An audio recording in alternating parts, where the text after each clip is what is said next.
Mutalis, amplia experiencia en el manejo de casos complejos de accidente de trabajo y enfermedad laboral, especialmente evaluados desde el punto de vista mental y psicoafectivo. El doctor Felipe Villegas va a hablarnos esta noche, en la última conferencia de la tarde, sobre el teletrabajo y la enfermedad mental, una mirada desde la psiquiatría laboral. Doctor, es un gusto tenerlo con nosotros. Les recuerdo a todos que el día de mañana nos vemos igualmente a las 5 de la tarde. Recuerdo a todos que las preguntas las hacemos a través de la caja de preguntas y respuestas que encuentran allí, preferentemente que en el chat. Además, por favor, si gustan, coloquen su correo electrónico por si no alcanzamos a agrupar la respuesta a su pregunta dentro de las respuestas que den, intentaremos hacerles llegar una respuesta con la ayuda de los panelistas. Doctor Felipe, muchísimas gracias por estar con nosotros y el micrófono es suyo y la cámara es suya. Bueno, buenas noches a todos. Muchas gracias por la invitación, a la Sociedad Colombiana de Medicina del Trabajo, a la doctora Patricia, que tan amablemente me invitó a dar esta presentación. Voy a compartir y por favor me dicen si se está viendo correctamente. Sí, Correcto. señor. Bien, bueno, entonces en estos 30 minutos vamos a hablar un poco sobre teletrabajo, enfermedad mental y una mirada desde mi visión como psiquiatra laboral. Y quiero, digamos, empezar con cuál es el contexto actual que tenemos en Colombia por la pandemia. Entonces tenemos hoy 100.000 muertos reportados por el DANE, íbamos en 83.000 muertos y el DANE hoy reportó 17.000 más, entonces estamos hoy con 100.000 muertos, un poco más de 100.000, con 3.23 millones de personas infectadas por COVID a lo largo de la pandemia. Un desempleo muy, muy importante, el 14.2% de los colombianos está desempleado, con un 23% de personas jóvenes desempleadas y con un 36.9% de personas jóvenes, mujeres de bajos estratos desempleados. Es decir, afecta el desempleo como también ha afectado la pandemia y el COVID de forma diferencial en estratos y en géneros. Tenemos entonces un aumento, un repunte muy importante de la pobreza, 6.8 puntos porcentuales en el último año, 21 millones de personas que viven en la pobreza y 7.4 millones que viven en la pobreza extrema. Son cifras que son alarmantes y de un crecimiento exponencial a pesar de lo que habían hecho los gobiernos anteriores para irlo disminuyendo progresivamente. Y con un dato interesante que hablaban hoy en una conferencia muy interesante de Fasecolda, que 450.000 trabajadores están en este momento en modalidad de teletrabajo o trabajo remoto. Para esta presentación vale la pena decir que utilizaré de forma indistinta teletrabajo, trabajo remoto, trabajo virtual, porque lo que nos interesa o lo que me interesa mostrarles en esta presentación es qué está ocurriendo con esas personas que están trabajando desde su casa y cómo los ha afectado de forma positiva o negativa. Bien. Entonces, al principio de la pandemia, todos hablábamos que había que aplanar la curva, pero en ese momento no sabíamos que estábamos aplanando solo la primera curva. Y la primera curva hacía referencia a la mortalidad inmediata por COVID. Y en ese momento, ustedes recuerdan, la gran dificultad de los gobiernos y de las IPS era aumentar su capacidad de unidades de cuidados intensivos. Esto fue la primera ola y hemos tenido otros 3 picos similares de esta ola, con una cola de esta ola que es las recuperaciones tardías o de las secuelas causadas por las personas que sobrevivieron, por ejemplo, a la UCI. Esa es la primera ola. La segunda ola habla de las condiciones no COVID que no tratamos oportunamente y veremos una repercusión bien importante a lo largo de los próximos años relacionado con esta ola. La tercera ola, que es otra ola muy preocupante, y es las enfermedades crónicas que no tratamos por estar enfocados en el COVID. Solo el año pasado solamente hicimos más o menos entre un 10 a un 15% de los tamizajes de cáncer de seno, lo que quiere decir que no hicimos un 85% o 80% de tamizajes que deberíamos haber hecho. Y la cuarta ola, que es la que nos compete en esta presentación, que es el trauma psicológico que ha generado el COVID, las enfermedades de novo o preexistentes que se exacerbaron durante la pandemia, problemas económicos y desempleo, como lo habíamos visto en la diapositiva anterior, y burnout en diferentes sectores, especialmente en el sector salud. ¿Y qué es exactamente lo que diferencia el COVID de otras pandemias? Acá pongo algunas diferencias, pero tenemos un exceso de información, tanto real como falsa. Incluso empezamos a hablar de algo que se llama infodemia. Entonces, para los que hemos leído mucho de este tema, la cantidad de información nos sobrepasa a veces, y a veces nos cuesta diferenciar qué es real o qué no es real. Tenemos la cuarentena más larga de la historia de la humanidad. Nunca en la historia ninguna pandemia había tenido una cuarentena tan larga, muy probablemente por ese acceso tecnológico que nos permitió continuar desde la casa o continuar, por ejemplo, en nuestro caso, trabajando en telemedicina, sin descuidar la calidad y sin exponernos al contagio. Vimos una politización increíble. Si ustedes recuerdan, al principio de la pandemia la discusión era si se utilizaba o no tapabocas en Estados Unidos o en Brasil. Y probablemente lo que estamos viendo de esta situación de paro y esta protesta social tiene mucho que ver con el contexto actual de pandemia, sin desconocer las quejas sociales evidentes que hay en un grupo de la población. Y la tecnología, que viene a ser algo totalmente disruptivo en esta pandemia, en donde tiene unos beneficios evidentes, pero también tiene unos riesgos bien importantes que los vamos a revisar durante esta presentación. Todos estos factores hacen que esta pandemia sea probablemente la más costosa, o probablemente no, la más costosa de toda la historia de la humanidad. Bien, entonces, entrando en materia, en enfermedades mentales y síntomas ansiosos y depresivos, la OCDE publicó este mes estos datos que son muy interesantes. Todos los pacientes todos los países reportaron aumento de los síntomas ansiosos y depresivos entre marzo y abril del año pasado. Eso era esperado, pero si ustedes revisan estos datos, México, por ejemplo, se dobló o se triplicó la presencia de cuadros ansiosos. En México también los cuadros depresivos, en Australia, en Grecia, es decir, hubo un repunte muy, muy importante de estos síntomas o de estos cuadros ansiosos y depresivos en todo el mundo. Ahí no hubo mayor diferencia en los primeros meses de la pandemia. Y al igual que los otros países, nosotros vivimos algo muy similar. Esta es la encuesta de pulso social que se hizo en julio del 2020 por parte del DANE. Y es interesante ver cómo todos los pacientes, o gran parte de los pacientes, no todos, reportaron un aumento de síntomas de preocupación, un 40%, cansancio, un 20%, síntomas de irritabilidad o malestar en un 12%, soledad y tristeza, síntomas somáticos como dolores de cabeza y estomacales, dificultades para dormir. Gran parte de la población la sufrió y lo sufrimos a lo largo de la pandemia, y lo hemos sufrido. Y eso era, digamos, que esperado. Es decir, en julio estábamos más o menos 3, 4 meses arrancando un tema muy incierto sobre qué iba a ocurrir con este tema de la pandemia y cómo se iba a comportar. Pero vean que la encuesta Pulso Social DANE hace exactamente la misma encuesta en marzo del 2021 y todos estos síntomas disminuyen de una forma importante. ¿Cuáles no disminuyeron? ¿Cuáles fueron los síntomas que no disminuyeron a lo largo de este año? Cansancio. Es decir, los colombianos dicen que se sienten incluso más cansados que cuando arrancó la pandemia hace un año, y esto es esperado por lo prolongado que ha sido pues toda esta situación. Y en menor cantidad, pero sí se vio un pequeño repunte en los dolores de cabeza y estomacales, que hablan mucho de estos síntomas somáticos que estamos presentando aún los colombianos.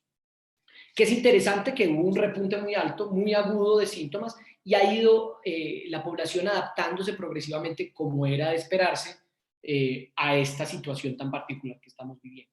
Importante con estos datos que les estoy mostrando acá es diferenciar entre síntomas y trastornos. Estos son síntomas. No obstante, a medida que se prolonguen, una parte de la población vamos a encontrar un aumento también de trastornos como trastornos depresivos mayores, trastornos de ansiedad, etc.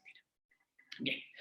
Entonces, ¿qué pasó en general o qué ha pasado con la salud mental durante la pandemia? Primero, como acabamos de ver, muchos síntomas psicológicos y crónicos, ya llevamos un año con ellos, que pueden comportarse como trastornos, enfermedades mentales a largo plazo. Todavía sería temprano para decir cuántos van a terminar con un trastorno.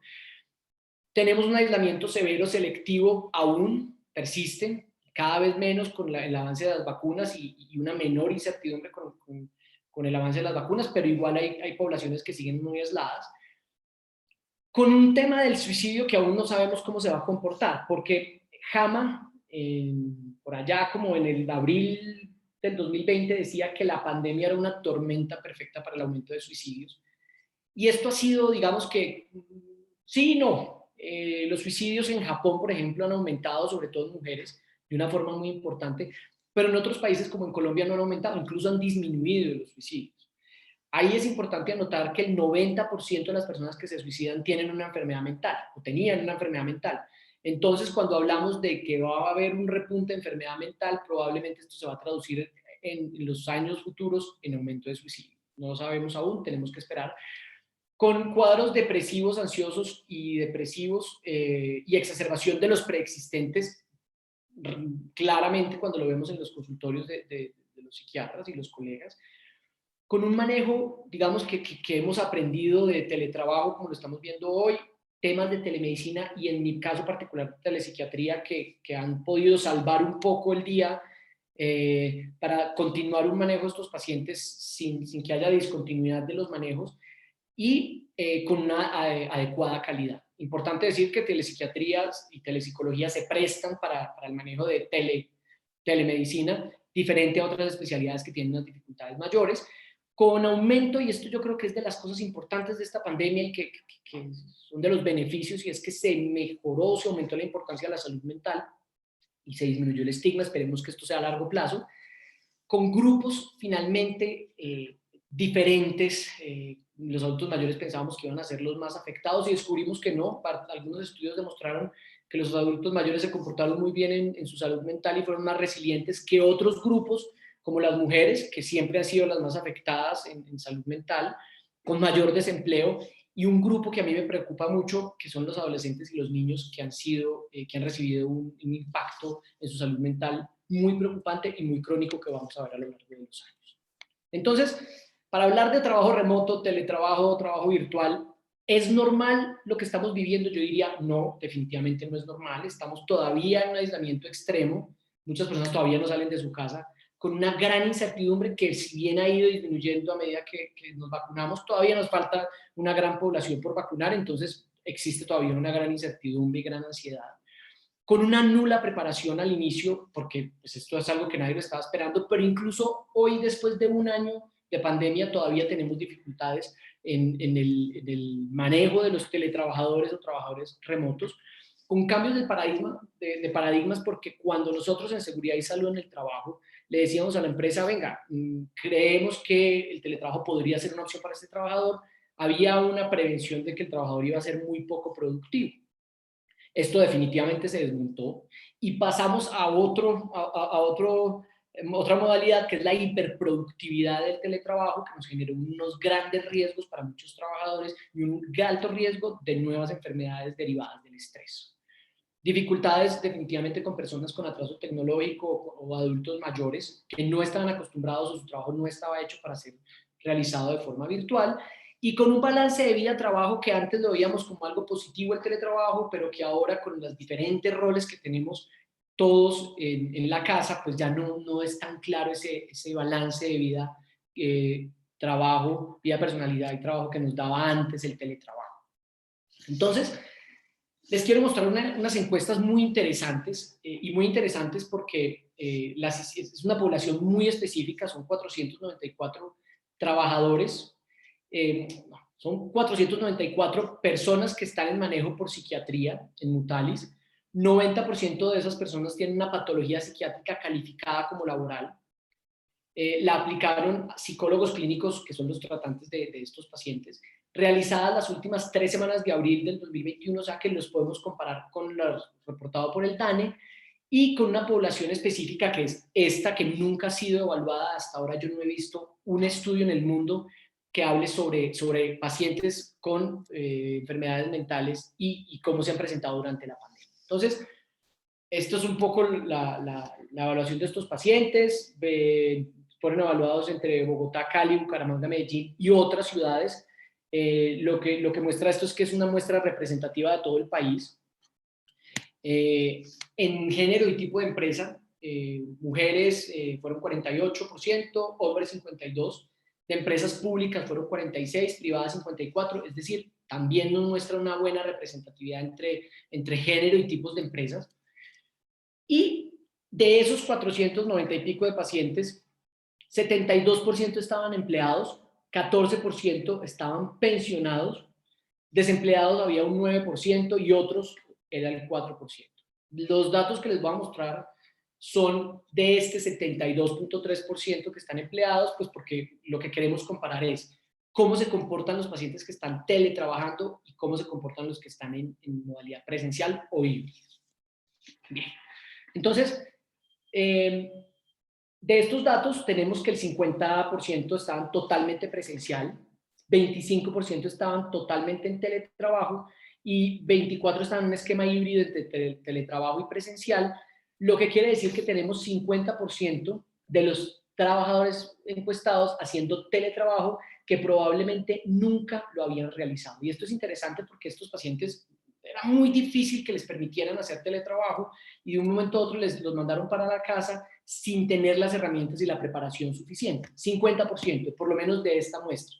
Vale la pena notar, y siempre lo voy a mencionar, que es una muestra particular porque son pacientes calificados con enfermedades laborales de diferentes ARLs, que es una población diferente a la población general. Bien, de estos trabajadores, 396 todavía no habían sido diagnosticados con COVID, o sea, el 81% versus el 19% que ya fueron diagnosticados por COVID. O sea, una proporción bien importante, el 20% diagnosticados con COVID. Y acá empieza a haber unos datos interesantes. Y es que las personas que estaban teletrabajando 100% tuvieron un diagnóstico menor de COVID, un 13%, versus los que estaban en trabajo virtual, presencial, perdón, un 24-25%. ¿Qué quiere decir esto en esta población? Y es que pareciera que el teletrabajo tiene un factor protector para contagio de infección por COVID. ¿Cuáles fueron los diagnósticos entonces de este grupo de pacientes? Similar a los que vemos en Mutalis todo el tiempo, 32-33% con trastornos adaptativos, trastornos mixtos de ansiedad y depresión un 24%, trastorno de estrés postraumático en un 10%, sin diagnóstico, algunos de estos solo estaban en manejo por psiquiatría y no por psicología en un 10%, trastorno depresivo mayor en un 9%, trastornos de ansiedad que incluyen trastorno de ansiedad generalizada, trastorno de pánico y no especificada en un 7.3% y trastornos mentales y el comportamiento secundario de lesión cerebral en un 6.7%. ¿Qué es interesante entonces de estos diagnósticos? Vean las diferencias que existen entre los pacientes que están teletrabajando y los que están en presencialidad.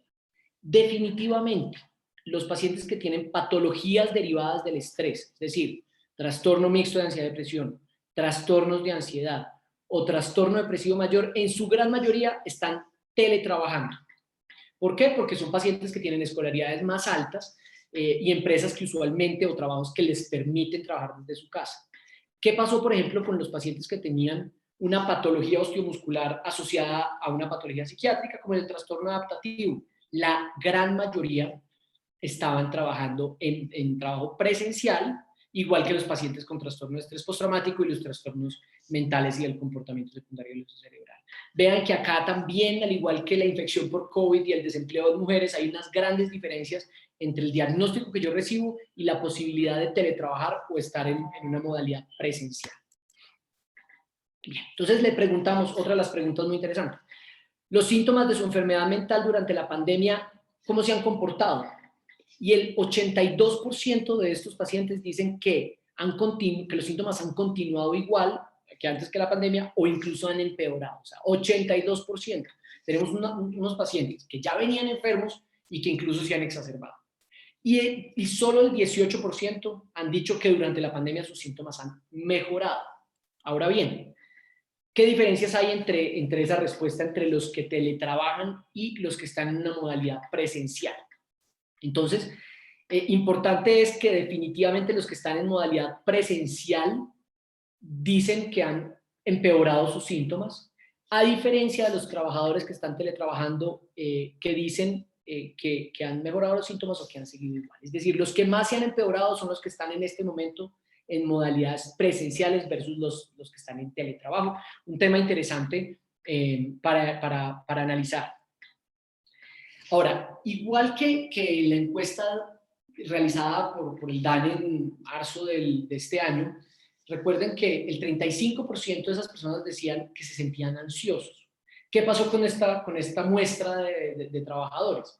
Que los pacientes decían que el 66% habían tenido una mayor frecuencia de síntomas ansiosos y el 18%, 18.8% decían que los síntomas habían permanecido exactamente igual. O sea, tenemos un 85% de pacientes que dicen que se sienten más ansiosos o exactamente igual de ansiosos que antes de la pandemia. 85 versus 35 la población general.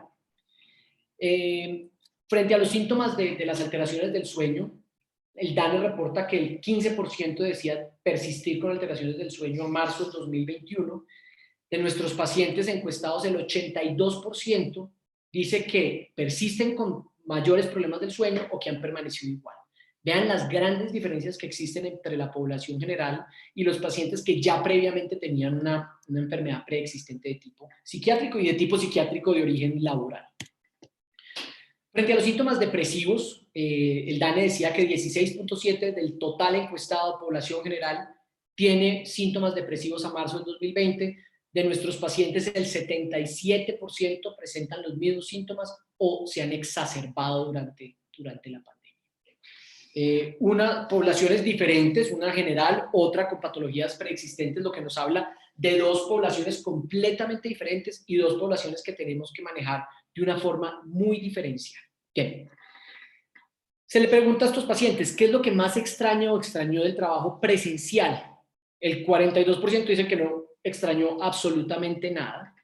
El 25% dicen que tienen un mejor balance de vida entre lo laboral y lo personal en el trabajo presencial. Extrañó eso del trabajo presencial, probablemente por esos dobles o triples roles que tienen las personas ahora en el teletrabajo, donde son profesores, son chef de la casa porque tienen que hacer la comida, tienen que hacer un montón de tareas adicionales que antes no estaban acostumbradas a hacer. Extrañó el 15% la relación con sus compañeros y el 9% dice que tenían un mayor control de la carga laboral cuando estaban en trabajos presenciales que ahora en la modalidad virtual. ¿Cuál es el mayor riesgo que identifican del teletrabajo de estos pacientes? El 27% dicen que la carga laboral es excesiva en teletrabajo. El 25% dicen que tienen problemas de tipo tecnológico que dificultan la realización de las tareas. Importante eso, sobre todo en personas adultas y en personas que ya tienen una patología mental previa. Tener que trabajar y simultáneamente tener que realizar otras actividades que se complementan con la diapositiva anterior, por ejemplo, tareas de los hijos, preparación de la comida, etc. 15% no reconocen ningún riesgo o dificultad en el teletrabajo y 8% o 8-9% dicen que extrañan o ven como un riesgo la disminución de la interacción social que tenían en la empresa. Y por último, en estas preguntas, ¿cuál es el mayor beneficio que identifica el teletrabajo? 56% de forma mayoritaria dicen que les agrada o les gusta o lo ven como un beneficio tener una mayor interacción con la familia en la casa, a pesar de esas dificultades nuevas que tienen, esos dobles y triples roles de los que hablo yo. Disminución del tiempo de desplazamiento al trabajo, especialmente, obviamente, en ciudades grandes donde hay un tiempo de desplazamiento muy largo, y en menor proporción, mayor control de las tareas que puede realizar y disminución del contagio del COVID, lo ven, pero un porcentaje mucho menor. Le preguntamos a estos pacientes, si pudiera decidir, usted escogería después de la pandemia, y vean que es interesante, que el 42% desearía continuar de forma híbrida, yendo al trabajo y haciendo trabajos virtuales, regresar a 100% presencial a la oficina el 31% y continuar 100% de trabajo virtual un 26%. ¿Qué quiere decir eso? 68% de los trabajadores actuales desearía continuar en un trabajo virtual o híbrido, y esa es una de las razones por las que tenemos que entender que esto llegó para quedarse, que los trabajadores se sienten, o hay un grupo de trabajadores que se sienten muy bien haciendo este trabajo, y yo creo que hay muchas empresas que también ven unos beneficios grandísimos de continuar en teletrabajo, incluso en esta población de pacientes, que es una población particular de pacientes con enfermedad mental preexistente laboral. Y de estos, de los que quieren volver a teletrabajar o quieren continuar en trabajo presencial, hay unas grandes diferencias acá, y esto digamos que es importante analizarlo con detenimiento, y es que las personas que están 100% en teletrabajo desearían mayoritariamente continuar en teletrabajo. Al contrario, las personas que están en trabajo presencial desean mayoritariamente continuar en teletrabajo presencial. Y esto nos habla mucho de la adaptación que han tenido estos trabajadores, cuando al parecer los que están en teletrabajo no quieren volver a un tema presencial, pero los que están en trabajo presencial se adaptaron a esta nueva modalidad y han continuado su trabajo presencial. ¿Qué es importante de esto?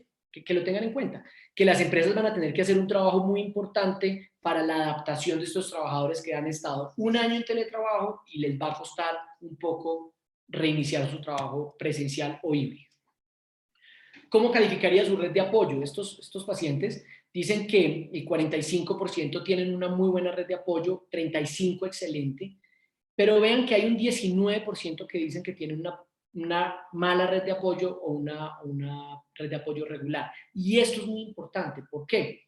Porque recuerden que según el modelo de Karasek de patologías derivadas del estrés, las personas que tienen una alta carga laboral, como lo estamos viendo, con un pobre control de su trabajo, digamos que tienen un riesgo mayor de tener una enfermedad mental derivada del estrés. Pero si además tienen una pobre red de apoyo que entra a modular un poco tanto el control como la sobrecarga laboral, tiene un riesgo altísimo de tener patologías derivadas del estrés, este 19%. Bien, por último, entonces les preguntamos, ¿su empresa se ha preocupado por su salud mental durante la pandemia? Y vean que esto es muy interesante y también muy preocupante, y es que el 62% de los teletrabajadores actuales y el 69% de los presenciales dicen que que su empresa no se ha preocupado por su salud mental durante la pandemia. Solo el 38 y el 31% de los pacientes dicen que su empresa se ha preocupado por su salud mental. Entonces, para concluir esta presentación y los datos que les acabo de mostrar, definitivamente tenemos un alto porcentaje de trabajadores que nunca han tenido la preparación suficiente para estar teletrabajando, que tienen múltiples síntomas, 85% ansiosos, 82% tristes, 77% de estos pacientes con problemas del sueño y, como lo reporta el DANE, muchos muy cansados después de una pandemia, con condiciones aún atípicas de trabajo después de un año, con trabajadores que desean continuar teletrabajando en un 26% y con trabajo híbrido en un 42%, siendo muy importante, y si algo que da esta presentación es seleccionar los grupos, seleccionar pacientes que tienen enfermedades mentales preexistentes, que tienen una pobre red de apoyo, mujeres que están en alto riesgo de desarrollar o exacerbarse patologías mentales, importante visualizarlos. Visualizar las acciones de las empresas. 70% de los pacientes dicen que las empresas no se han preocupado por su salud mental, y puede que sí, pero entonces nos falta desde la empresa visualizar qué estamos haciendo por ellos, con unos beneficios definitivos y claros con el teletrabajo, como les acabo de mostrar, pero también con unos riesgos. Y si no reconocemos los dos y no los balanceamos, creo que va a ser muy grave y muy difícil prevenir el riesgo psicosocial que implica el teletrabajo. Por último, entonces, quiero terminar con esta diapositiva. Winston Churchill decía que uno nunca debía desperdiciar una buena crisis. Estamos en una crisis como nunca habíamos vivido en la historia de Colombia y la humanidad. Pero de esto pueden salir cosas muy positivas en nuestras empresas, en nuestro país, pero las tenemos que aprovechar. Si nos quedamos pensando y esperando a que todo mejore y que salgamos de la crisis, pues el riesgo va a ser que la desaprovechemos y no mejoremos lo que llegó para quedarse, como es todas las modalidades de teletrabajo, trabajo remoto y trabajo virtual. Muchas gracias.